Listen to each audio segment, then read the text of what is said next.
What is going up, guys? Welcome back to another episode here. I hope you guys are all having a great and fantastic day today. We're going to be talking about this, the Apple credit card. We're going to be talking about if it lived up to its hype and an overall review of the Apple credit card. So let's jump into it. I hope you guys enjoy. Now, before we get started, I need you guys to do me a couple of favors. Right now, we are doing an Xbox One giveaway. It's super simple to enter. All you have to do is subscribe, like, follow my Instagram, and then comment done on this video so I know that you've done it and you will be entered in for the raffle of the Xbox One. Now, what is the Apple credit card? Now, August 20th, Apple announced the Apple credit card was ready for all iPhone users. Now, it came out in the past, like August 6th, they had almost like a beta stage, and they gave it to a lot of influencers and people to do overall reviews of the card. Now, so I saw this and I said, I should get this card. Now, the reason why I got this card is because at the time I did not have a cashback card. I just recently started getting into the credit card industry and started looking for the best overall deals. So I had the Capital One Platinum card and they offered 0% cashback. It was more of a beginner card. Very similar to a secured card, starting out with a very low credit line of like $300. Soon, I built that up to $500, and then I got a 700 credit score, and then that's when I applied for this, and I instantly got approved. Now, the application process is super simple for this card. I'll put a video down below on how I applied and the steps that I took to get this card. But what are the pros and cons of this card? So we're going to be talking about the pros here. Let's jump into it. Now, the Apple credit card offers 2% cash back on all purchases. So anytime you use this card, you get 2% cash back.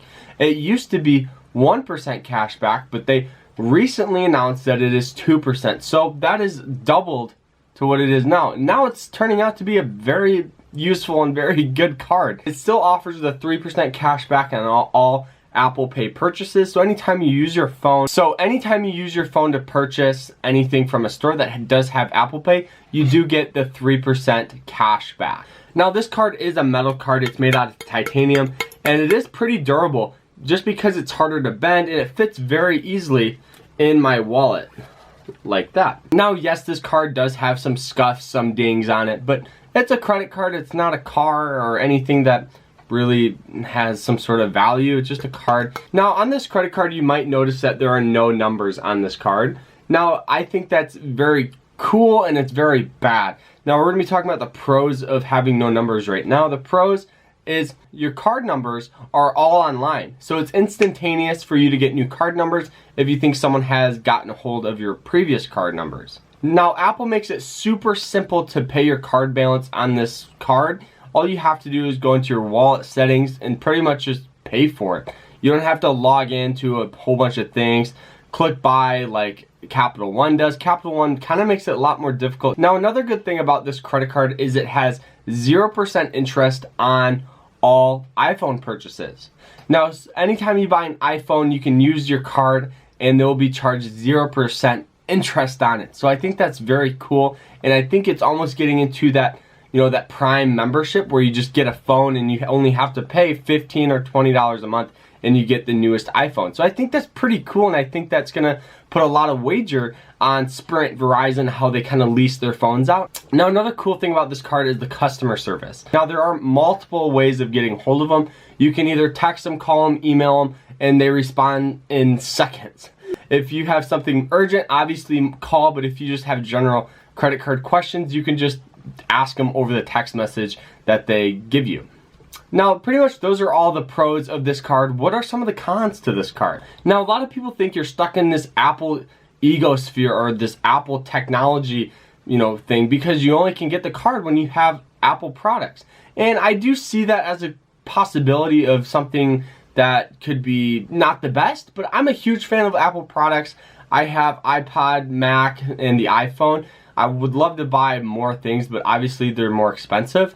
So people who say that you're stuck in that ecosphere, I think I do see where they're coming from, but right now I don't think that's a real big con for this card. Now, another thing that I don't like about this card is the high interest that I have. I get having high interest because I'm younger, you know, a lot of banks see me as a liability. But I do have a good credit history. I have over 710 credit score at the moment. But having a 26% interest on just a regular credit card, I do think that's a little high, especially because I do have good credit. Now, what are the cons of having no number? Well, recently I was on the phone with Vistaprint and I was trying to order some hats, some shirts for my YouTube channel and my business. And they said, okay, well, why don't you just give us your credit card number or your debit card number? So I thought to myself again, well, why don't I put it on my credit card, the Apple credit card? Why don't I just put it on it? And I'm looking at the card and I soon realized that there are no numbers. I noticed there's no numbers, so I thought to myself, well, I'll just pay for it with my debit card, and they did miss out on a purchase. So that's pretty much the cons with having no numbers. It's not too big of a deal because they do have it on your iPhone. You just have to go into your card settings and it'll be right there. So it's not too complicated to get it, but it is kind of a little inconvenient. Now, the last thing that I really don't like about this card is it does get marked up a little too easily. It is a matte finished white, so as you guys can see, it scuffs easy, but it's a still metal titanium card.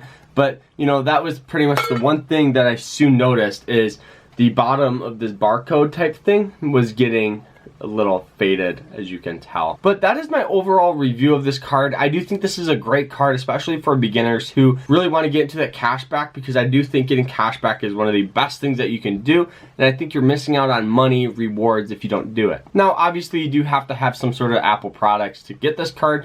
You have to apply with the iPhone or an iPad, but this card is backed by Goldman Sachs, and I do think that's a cool thing to have. But overall, I'd give this card, you know, 4.2 out of 5, just because I do see this as a great card, but there are still some cons to this card, like high interest and a variety of other things. So I hope you guys enjoyed it, and if you did, drop subscribe down below. Drop subscribe, and don't forget about the Xbox One giveaway. I'm telling you, it's coming up shortly, and I need you guys to do those steps. So that is it, though. I hope you guys enjoyed it, and if you did, drop subscribes down below. Remember to always stay happy, stay positive, and I hope you guys have a great weekend, and take care. Bam!